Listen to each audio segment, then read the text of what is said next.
Advances in modern medicine are giving dogs the chance to live longer, healthier lives. But one of the most life-changing innovations happened in the 1960s, and it wasn't invented by a big pharmaceutical company, but by a vet in his back room. Wheelchairs for dogs, today on Dog Edition. Hello, I'm James Jacobson in Maui, Hawaii. And I'm Claire Mansell in London, England. Welcome to Dog Edition, where voices from around the world consider all things dog. Dog Edition is the first show designed for you to listen to while you walk your dogs. In the 60 years since the invention of the dog wheelchair, the lives of millions of dogs have changed for the better, improving their health outcomes after operations and extending the lives of dogs who would otherwise have been euthanized. But what's it like to live with a dog on wheels? Today, we'll find out about the challenges and the rewards. So if you love dogs as much as we do, pause what you're doing, leash up your pup, and let's go for a walk, because we've got a lot to talk about on today's episode of Dog Edition. Hey, Pepper, want to go for a walk? Dog wheelchairs are becoming more of a common sight these days. You might assume that they were invented due to a sudden traumatic incident that paralyzed a pet, but it was actually created to solve a rather different problem. The existence of the dog wheelchair is really down to one man, a veterinary orthopedic surgeon called Dr. Lincoln Parks, who's now in his mid-90s. He was quite a trailblazer in the 1960s and 70s, doing operations on dogs, which no one would have considered doing previously. But there was one problem. Of course, with a person, you can tell them to recuperate in bed. But when it comes to a dog, that is a little hard to do.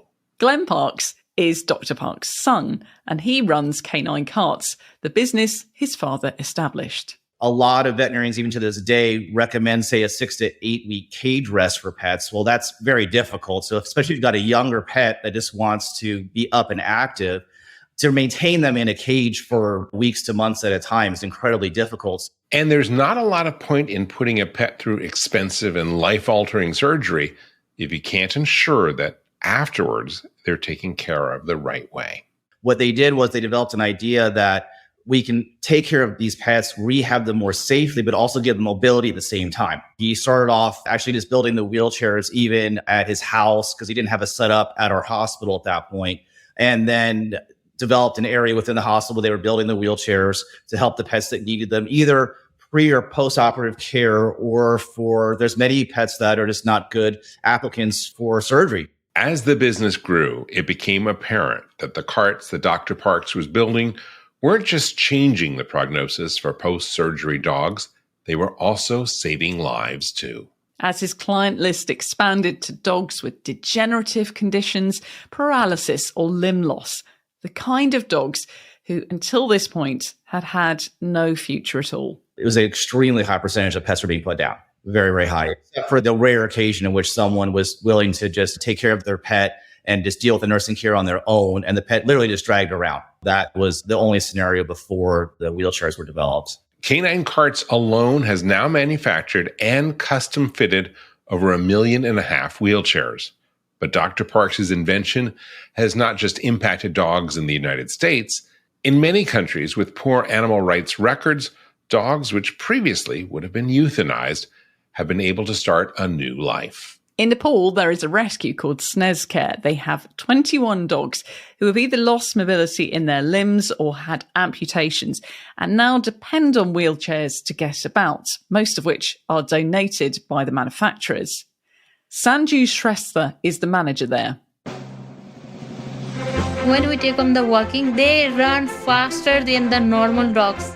They run so fast, like we have to call their names. It makes you so happy, without the hands, without the legs.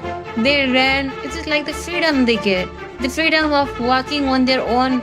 If you're not watching this on YouTube, we will post a link with videos to those dogs enjoying their freedom in today's show notes.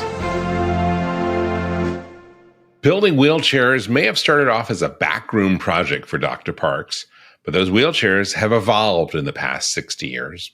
In the 1990s, canine carts completely changed the materials that they used and switched to using lighter metals. And they realised that they had to make their own wheels as well, so they had exactly the right size ones on hand for the different breeds and weights of dogs who were their customers. And very recently, they invented something which is nearly as transformative as the first wheelchair they made back in the 1970s. Probably the big breakthrough that we've had over the past year or so is we've really developed the front limb wheelchairs out to another level. Front limb wheelchairs up until very recently were extremely difficult, and the success rate, honestly, was just not very high with them. We went into our new design. We completely transformed the way that those are made and how they work and function and so forth. And the balancing of them is actually the trickiest part. And so now we're doing a lot of front limb pets. And so for the first time in history over the past year or so, we've been really able to start helping front limb pets. So, Jim, I'd never really thought about the fact that supporting front limbs on a dog is so much harder than supporting back ones, but they obviously worked on it for a very long time and have now managed to get round the problems associated with it. Now, one of the dogs who's benefited from this innovation with these new types of wheelchairs is actually from your part of the world in the US. Bambi is a dog in Hawaii that was born with his front legs are very deformed. And that was a really tricky one because the owner really didn't want to amputate the front legs, even though they didn't do anything and they were rigid. So we had to develop a wheelchair to be able to hold the legs up. And the poor dog without it really couldn't do anything. It's just amazing to see like the before and then a year later to see what he's doing. Bambi's just running all over the place.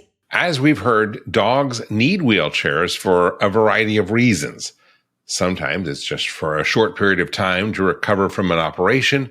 Sometimes it's for a birth defect. But most commonly, the need is prompted by ill health or an accident, and that can strike without any warning at any age. Carrie Whitney runs Frankie's Boutique, which is an online pet clothing retailer. It's named after her pug, Frankie, who developed a life-altering condition overnight. He was 2, almost 3, when we discovered that there was something wrong with him.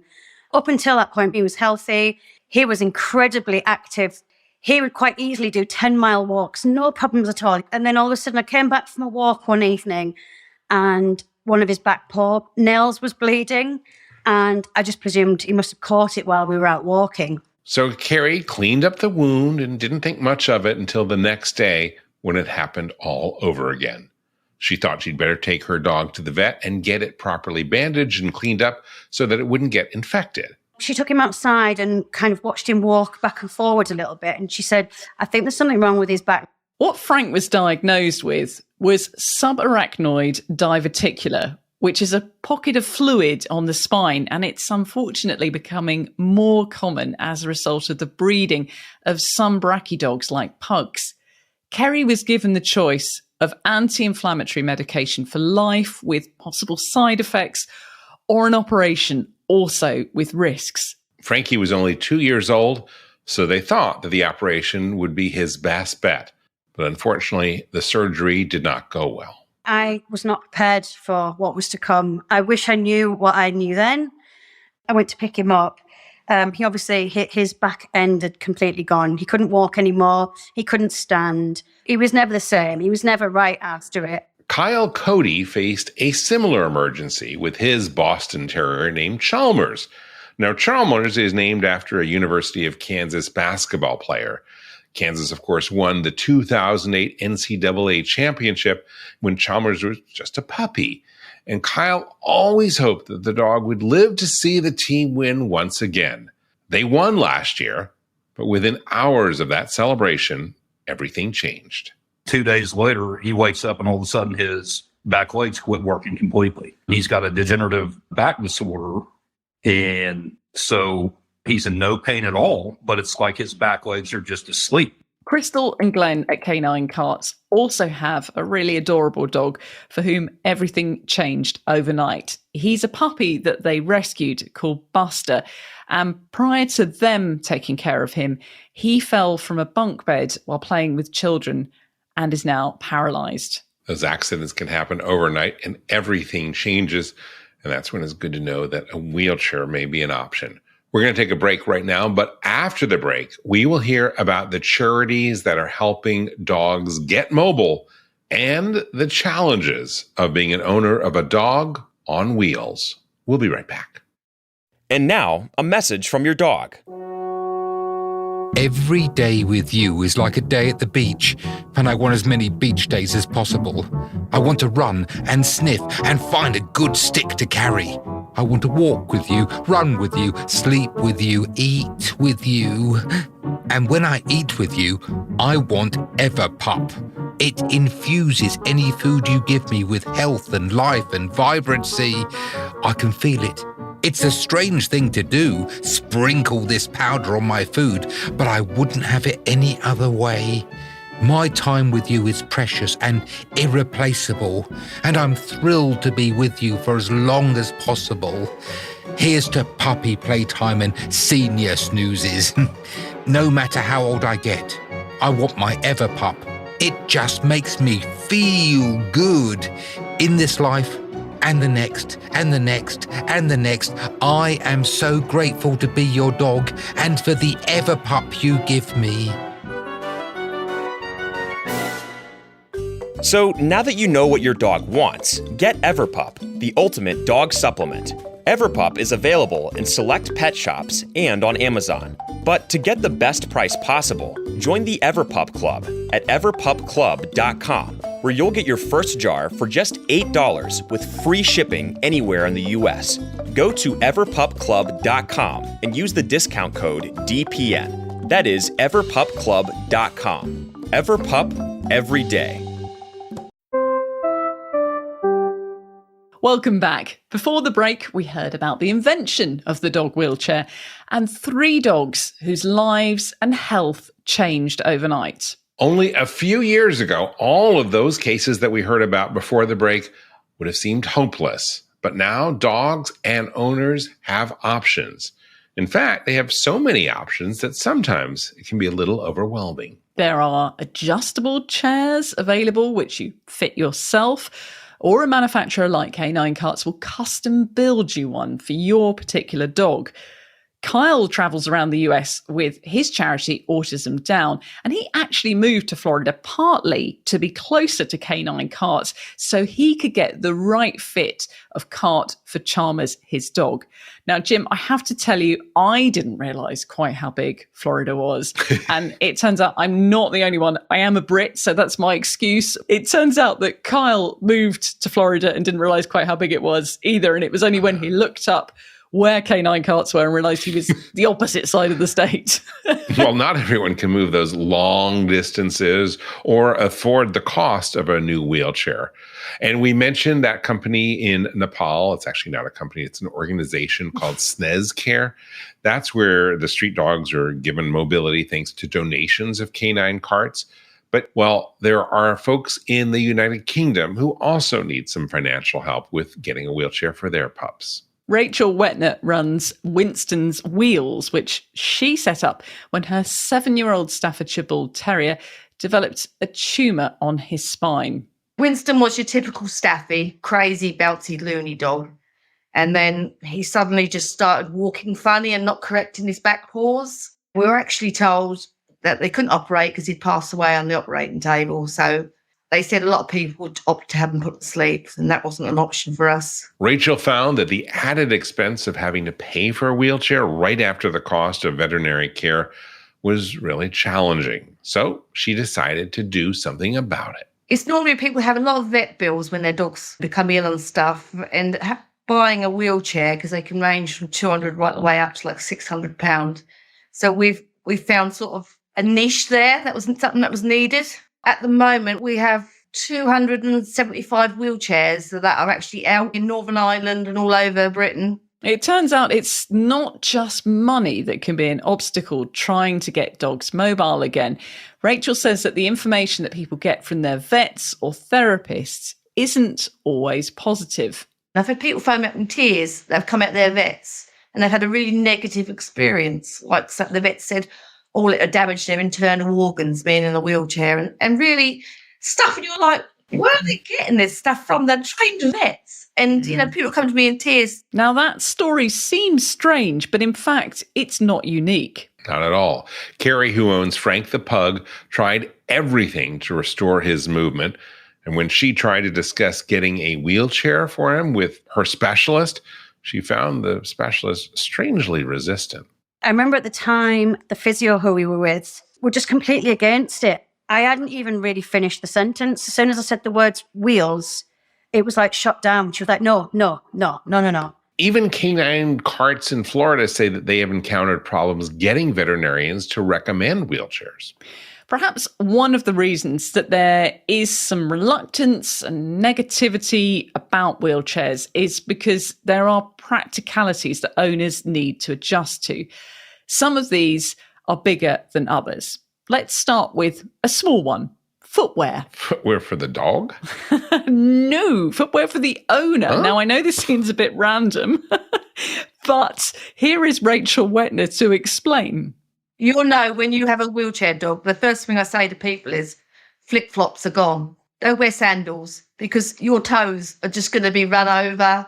I mean, they don't engage the brain, they just go. I can relate to this whole thing because I have recently had Maple in a medical cone walking around the house and you know how they walk straight into the back of your legs when they're wearing a cone? They have no awareness whatsoever. And so I imagine it's very similar. I can imagine that. And I would imagine also that the bigger the dog, the more obstacles there are. So that could be a bigger problem if you have a big dog in a wheelchair. Yes, and actually that is part of the reason that you tend to see more small dogs in wheelchairs, because smaller dogs can stay in them all day and run around inside and out quite easily. But large dogs need to be taken out of them so that they can lie down and also navigate around smaller spaces like a house. And of course, if you have a bigger dog, they weigh more, so you got to lift them out of the chair, and that can be difficult. So if you're thinking of a longer-term solution for a large dog, that is something you really want to consider carefully. And another thing you need to think about is the implications of their injury. Now, the wheelchair will make them mobile, but it won't fix the injury. And Frank the Pug has a form of paralysis that means that Kerry has to help with his toileting. And that has had a really big effect on her life. The operation left him with nerve damage. So he doesn't know when he needs to go. I mean, I'm not a vet nurse. I never thought ever that I'd have to learn how to express a dog's bladder. It changed everything. I can't go on holiday. I can't go away for the weekend. Me and my partner can't just up and go for the night. And it's a similar situation for Kyle, who has Chalmers. I have pads that he sleeps on every night. He's in a diaper 100% of the time.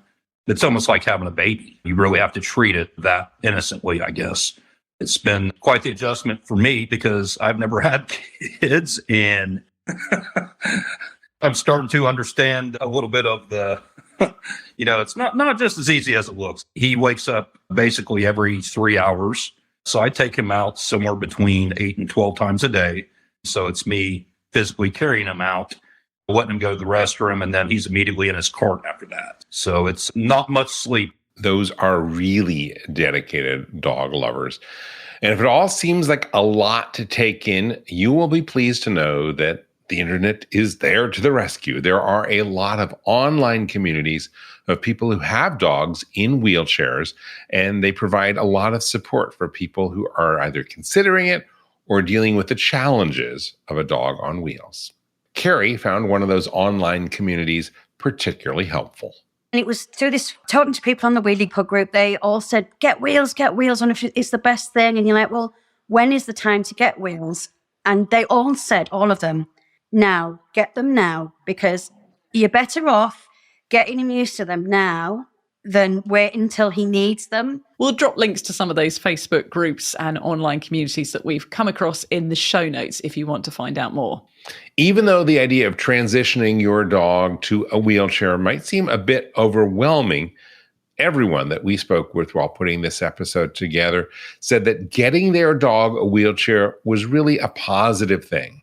Carrie's dog, in fact, has developed quite a fan base on the internet. He's the most beautiful dog. He's so funny. He's full of character like they all are. And he's loving. And he's, and he's never let this condition stop him. He still has a really good quality of life. Kyle says that Chalmers is constantly lapping up the compliments from people. Every person that comes through here that's the most adorable dog ever, and all this positivity stuff that I really, really need. Rachel and Elaine, who are at Winston's Wish, which is the charity which loans wheelchairs to dogs who need them, get really good feedback all the time from the dog owners who are using them, even if the dog only benefits from the wheels for a very short period of time. Dogs are quite good. Dogs are so much better than humans. They just adapt so well. People come back and they say he's been out and he got to play with his football in the garden again. And it was just lovely for him to just have that little moment where he could do what he wanted to do, what he'd done before. Been to the beach for the last time, but they managed to run to the beach sort of before their time was up. A trip to the beach is always a good thing. Well, that is all the time we have for on today's show. I want to thank you for listening and thank all of our guests who have been on the show. If you'd like to find out more about their organizations, we have the links in today's show notes. Don't forget to head to dogpodcastnetwork.com to find our other dog-based podcasts. Next week, we will be dropping an episode of Hound Headlines, which is our new unscripted look at the week's dog news. Unscripted? Is this show scripted? Apparently so, Jim. A little bit.